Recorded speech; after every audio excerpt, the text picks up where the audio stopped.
I am no longer his daughter.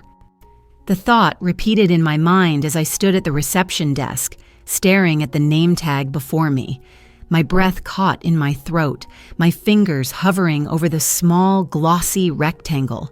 The words printed on it were simple, small, almost insignificant in size, but they carried the weight of 1,000 accusations. Lucy, the family disappointment. My vision blurred for a moment, my heart hammering against my ribs, as if trying to push back against the reality of what was right in front of me. I blinked, once, twice, foolishly hoping that the words would shift, that I had misread them, that some cruel joke was not, in fact, being played at my expense. But no, the letters remained unchanged, unwavering, completely indifferent to the sting they had just delivered. The cold plastic felt sharp against my fingertips, a cruel contrast to the warmth of my skin, as if even the material rejected me, as if it wanted nothing more than to remind me that I did not belong here. Laughter erupted from the bar, loud, sharp, and grating against my already raw nerves. I didn't need to look to know who it was. Karen, the woman who had turned my life into a never-ending performance, where I was always cast as the failure, the unworthy, the one who never quite measured up. I felt her presence before I saw her, the weight of her smugness pressing against me like a physical force. Lifting my gaze, I met her eyes across the room, her wine glass tilted slightly in her hand, her perfectly manicured fingers wrapped around the stem as she smiled at me. No, not a smile. A smirk, the same condescending expression she had worn for years, the one that whispered without words, "Look at you. Look at what you've become." My stomach twisted with the familiar pang of anger, that old, relentless fury that had lived inside me for so long, buried beneath years of trying to prove myself, trying to be more, trying to be enough. I clenched my fingers around the name tag, feeling the edges bite into my skin, my nails pressing deep into my palm. What could I do? Toss it onto the floor? Snap it in half? March over to Karen and throw my drink in her face, shatter the illusion of civility she had carefully cultivated for all these years. I knew better. I knew how this game worked. Karen was an expert in manipulation, a master at twisting situations to her advantage. If I reacted, if I let her see even a sliver of the fury brewing inside me, she would win. She would tilt her head, feign innocence, let out a soft, pitying chuckle, and say something like, "Oh, Lucy, always so sensitive, so dramatic, so incapable of taking a joke." And then the others would laugh too, nodding along, agreeing, confirming once again that I was exactly what they had always said I was. Too much, too emotional, too weak. So I did what I had spent years teaching myself to do. I swallowed the anger, buried it deep where no one could see it, and set the name tag down on the desk with deliberate calmness. But I knew, even as my fingers released the plastic, that I wasn't just letting go of the tag itself. I was letting go of something much bigger, the last frayed thread of patience I had left. The final illusion that maybe, just maybe, I could still carve a space for myself in this family. The party stretched out before me, grand and extravagant, the way all of my father's gatherings were. A chandelier hung overhead, its crystal ornaments catching the light, casting delicate reflections onto the marble floors. The dining table was set with dishes I had never been allowed to touch as a child, meals reserved for the privileged, for the ones who mattered. The guests moved fluidly through the room, glasses in hand, laughter spilling from their lips, conversations weaving in and out of one another as though they were part of some carefully choreographed dance. This was my father's world, a world where status and wealth dictated worth, a world where love was conditional, reserved only for those who fit the mold he had envisioned. I stepped further inside, my presence unnoticed, irrelevant. No one turned to greet me. No warm smiles, no arms opening in welcome. I was a ghost among them, an outsider in my own bloodline. I scanned the room, searching for him, the man I had spent my entire childhood chasing after, the man whose approval had once meant everything to me. And then I saw him, my father. Standing at the center of the crowd, his laughter rich and full as he entertained his guests, his presence commanding the attention of the room like a king addressing his court. He looked happy, at ease, as if nothing in his life had ever been out of place, as if I had never been a part of it. Beside him, Olivia and Hunter stood, their expressions mirroring his pride. Olivia, with her poised elegance, her latest success story spilling effortlessly from her lips, her achievements stacking higher and higher in his eyes. Hunter, with his easy confidence, his privileged smirk, basking in the silent reassurance that he had always been, and would always be, enough. They were the perfect children, the ones who had molded themselves into everything my father wanted. And me? I had never been anything more than a mistake, a footnote in his carefully crafted life. His gaze lifted, swept over the room, and landed on me. For a second, less than that, a fleeting moment, a brief flicker of recognition before it passed. No warmth, no welcome. Just a split second of acknowledgement before moving on, as if my presence was nothing more than a minor inconvenience. A bitter laugh bubbled up inside me, but I swallowed it down. What had I expected? That he would see me and suddenly, miraculously change. That he would cross the room, pull me into a hug and whisper, "I'm so glad you're here." I had outgrown that fantasy long ago. I made my way toward the drink table, weaving through the sea of unfamiliar faces, reaching for a champagne flute from a passing waiter. My hand trembled slightly as I lifted the glass, the weight of everything pressing down on me, but I wouldn't let it show. I wouldn't let them see me falter. I took a slow sip, letting the cool liquid slide down my throat, but it did nothing to soothe the tightness in my chest. And then I heard the footsteps, the calculated, deliberate approach of someone who had waited for the perfect moment to strike. "Lucy," Karen's voice came, syrupy sweet, laced with venom. "Long time no see." I turned to face her, meeting her carefully composed smile. She looked me up and down, her gaze scanning me with the kind of interest one might have when examining an old relic, something outdated and unimpressive. "I have to say, I'm surprised to see you here," she continued, tilting her head slightly, her voice light, casual, but pointed in a way only I could recognize. "I thought you were... Oh, what was it again? Freelancing?" There it was, the dig, the reminder that I had never measured up, that my career, my choices, my very existence had never fit into the pristine, prestigious image of this family. I smirked, tilting my glass toward her. "That's right." But before I could add anything else, she let out a soft chuckle, patting my shoulder lightly, the way one might comfort a child who didn't understand the rules of the world. "Well," she murmured, lowering her voice just enough for only me to hear, "I suppose it's nice that you're here?" Then, with a gleam of amusement in her eyes, she added, "Especially since someone prepared a little gift for you." A chill ran through me as I followed her gaze back to the reception desk. And in that moment, I understood. The gift wasn't some wrapped present.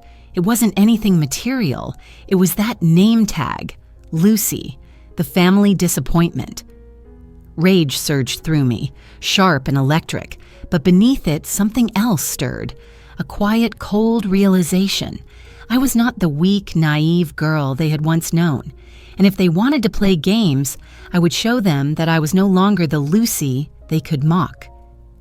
A slow, eerie calm settled over me as I set my champagne glass down on the table, my fingers releasing the delicate stem with practiced ease.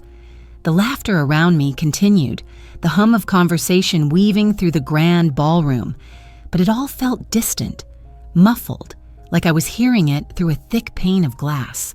The weight of the name tag still lingered in my mind, the ink burning into my skin as if it had been branded there, as if those two words, family disappointment, had been seared into my very existence.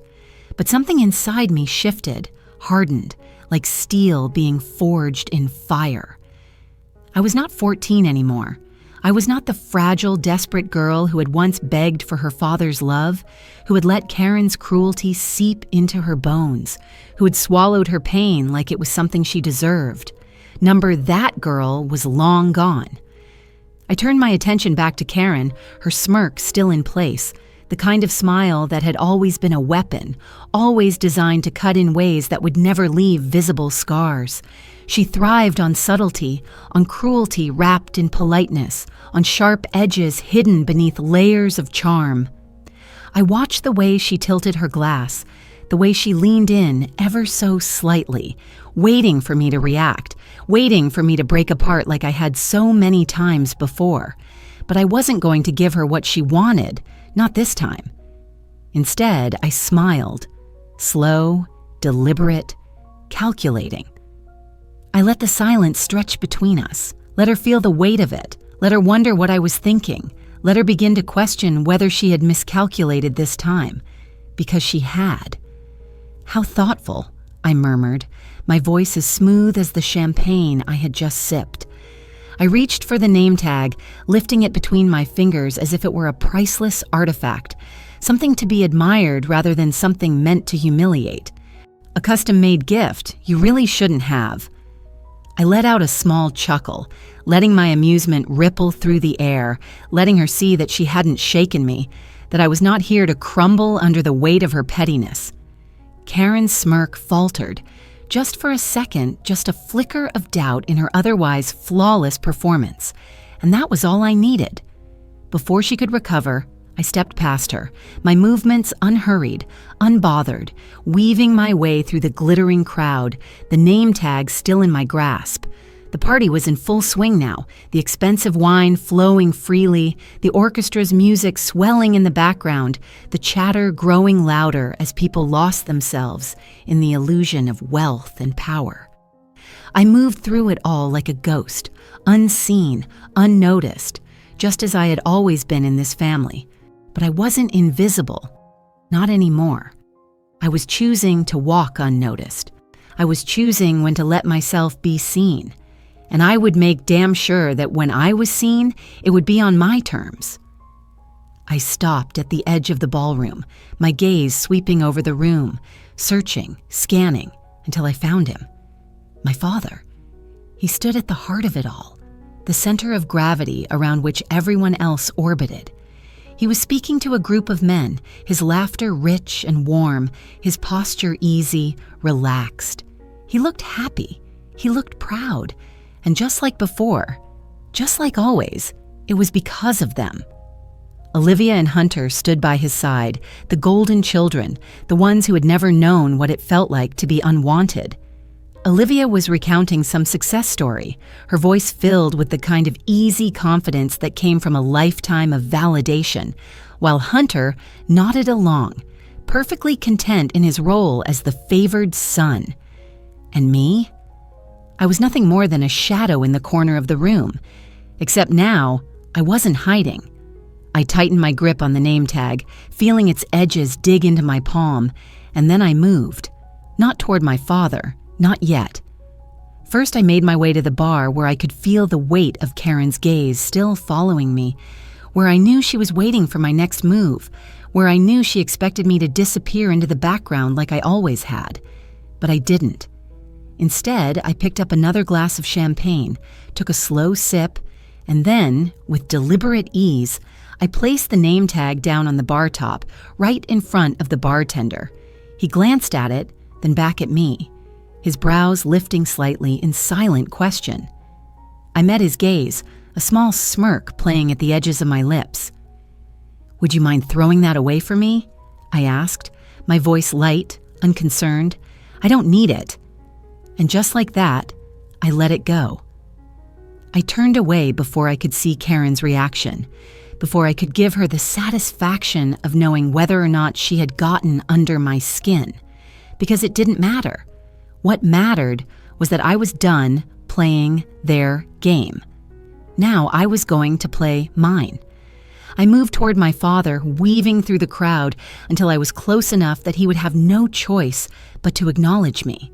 And sure enough, when I stepped into his line of sight, his laughter faded, his smile slipping ever so slightly as his gaze landed on me. It wasn't surprise. It wasn't anger. It wasn't even discomfort. It was indifference. It was the same look he had given me my entire life. A glance, a flicker of recognition, and then nothing. I let the silence stretch between us, let the tension settle, let the moment hang, just long enough for Olivia and Hunter to finally notice my presence. Olivia's smile faltered. Hunter shifted on his feet, and for the first time that night, my father hesitated. "Lucy," he finally said, his voice even, controlled. "I didn't think you'd come." I tilted my head slightly as if considering his words, as if trying to decide whether they were meant as a greeting or an accusation. Then, slowly, deliberately, I smiled. Neither did I. I saw the flicker of confusion in his eyes, the uncertainty that had never been there before. He had expected me to be defensive. He had expected me to shrink, to stumble over my words, to stand there waiting for some small scrap of approval. But I didn't. I stood my ground. I met his gaze without fear, and then I raised my glass. "To family," I said, my voice carrying just enough weight to make the people around us pause, to make them listen. "To the ones who lift us up." I let my gaze sweep over the room, let it land on Karen just long enough to see her grip tighten around her wine glass.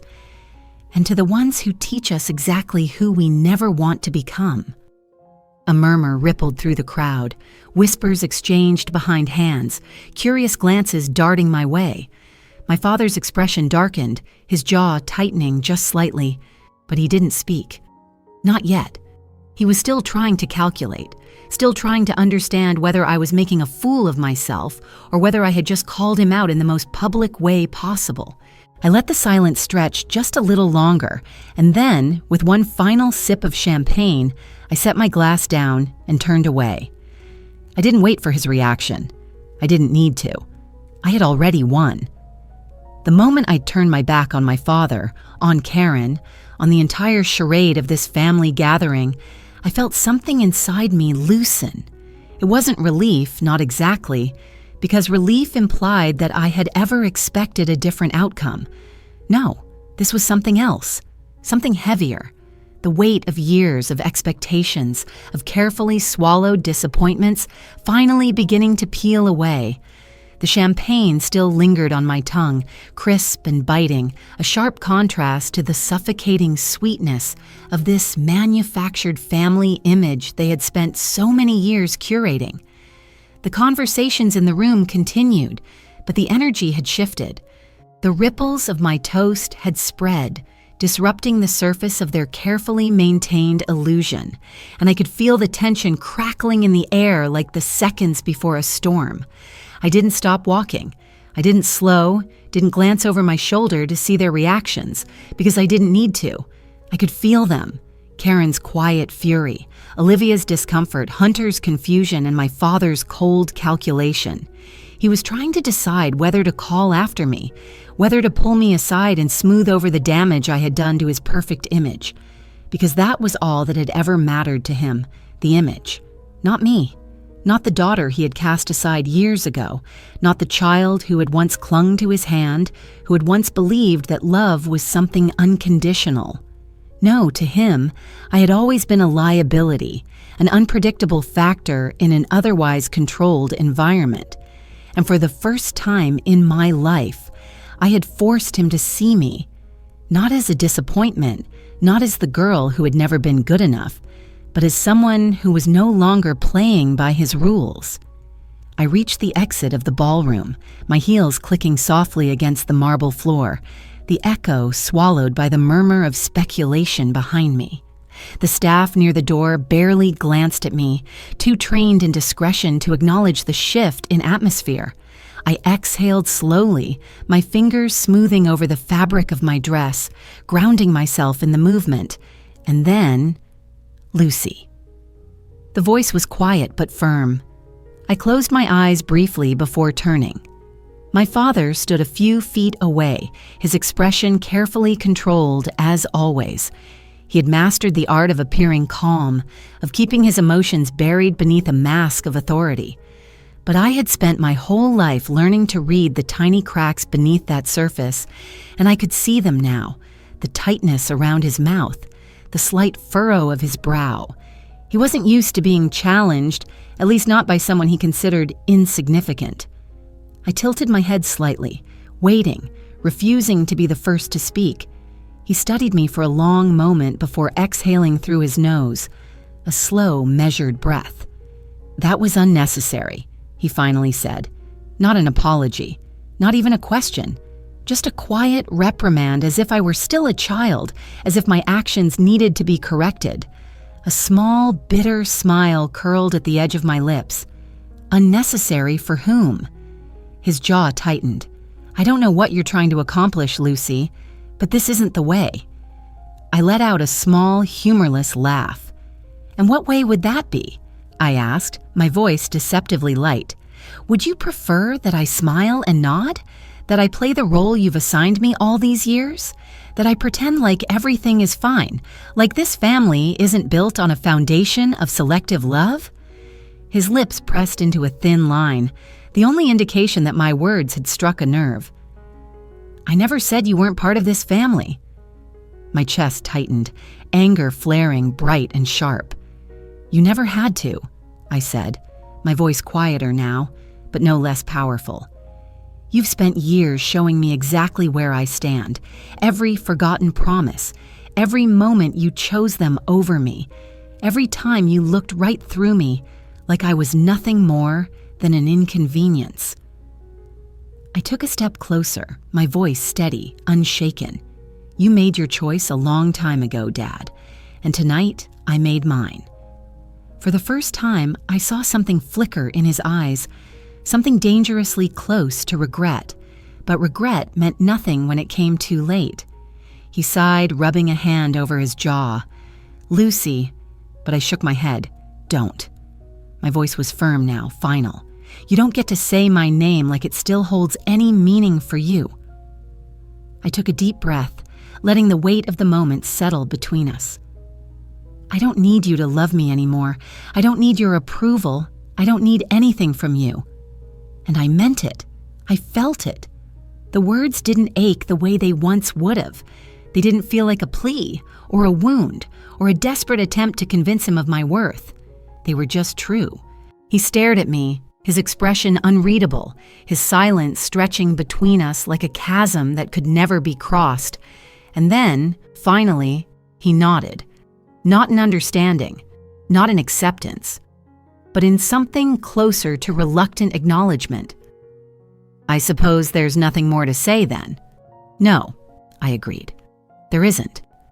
And with that, I turned, stepping through the grand doors, out into the cool night air. The chill hit my skin instantly, the crispness of the evening a stark contrast to the suffocating warmth of the ballroom. I inhaled deeply, filling my lungs with air that was no longer tainted by expectation, by judgment, by the ghosts of the past. My car was parked just a few steps away, but I didn't move toward it just yet. I needed a moment. I pulled my phone from my clutch, the screen lighting up with unread messages. Olivia, Hunter, Karen, even a few from distant relatives who hadn't spoken to me in years, but suddenly had opinions about my behavior. I scrolled through them without opening a single one, the words blending together in a blur of disbelief, frustration, and thinly veiled scorn. But they didn't matter. Not anymore. I pressed down on each name, blocking them one by one, until the screen was clear again. A sudden light buzzed against my palm. Another call. Dad. I stared at the screen for a long moment, my finger hovering over the decline button. He had never been one to chase. Never been the kind of man who reached out unless he had something to gain. And yet, here he was, calling me now, after everything. A part of me wanted to answer, just to hear what he had to say. But a larger part of me knew that it wouldn't change anything. He wouldn't apologize. He wouldn't admit to his failures. He would only try to smooth things over, to control the damage, to remind me that family was something that shouldn't be abandoned. But he had abandoned me a long time ago. I exhaled softly, then pressed my finger firmly against the screen, ending the call. For the first time in my life, I felt free. Not in the way I had when I first left their house all those years ago. Not in the way I had tried to convince myself I was free while still carrying the weight of their judgment. No, this was something else. This was true freedom, the kind that came not from running, but from finally standing my ground. I slid into the driver's seat, the leather cool against my skin, and started the engine. The mansion behind me remained unchanged, its lights glowing in the darkness, its grand exterior as perfect as ever. But I knew better. I knew now that perfection was nothing more than a well-maintained illusion, and I was done being part of it. I pulled onto the road, leaving it all behind, this time for good. And I didn't look back.